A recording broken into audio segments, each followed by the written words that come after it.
Ahojte všetci, dneska si ukážeme, ako urobiť rýchle, sladké palacinky s nutellou.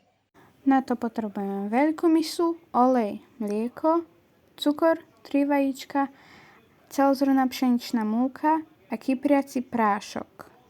Na to, aby sme si pripravili palacinky, tak na to potrebujeme múku a kypriaci prášok. Dáme do nej múku a kypriaci prášok.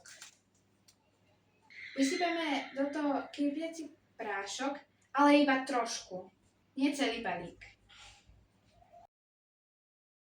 Prepáčte, ale zabudli sme vám povedať, že sme tam dali ešte cukor a 3 Teraz ako vajíčka. máme tieto všetky ingrediencie spolu, tak to potrebujeme rozmiešať.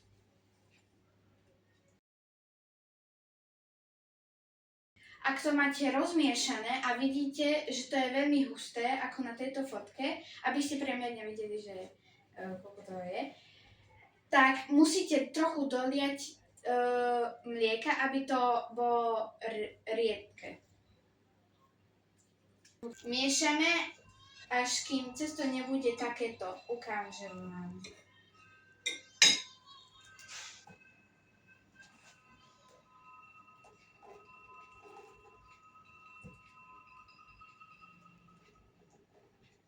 Čiže riedke, ale nie príliš. A teraz si ideme pripraviť panvicu a ostatné ingrediencie, ktoré na to potrebujeme. Wow! To je všetko, čo som chcela. Tak poďme na to.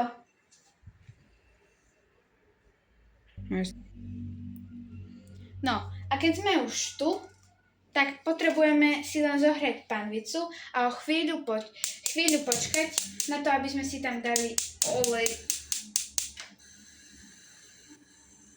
A olej je na to, aby bola tá palacinka vypražená.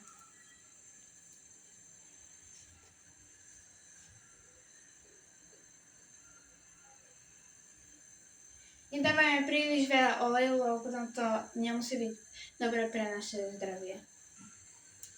Perfektne to vonia. Máme to ako banán s niečím, s takým cestom alebo niečo. No a keď tu už máme zohriatú panvicu, tak už len treba naliať túto našu prvú palacinku.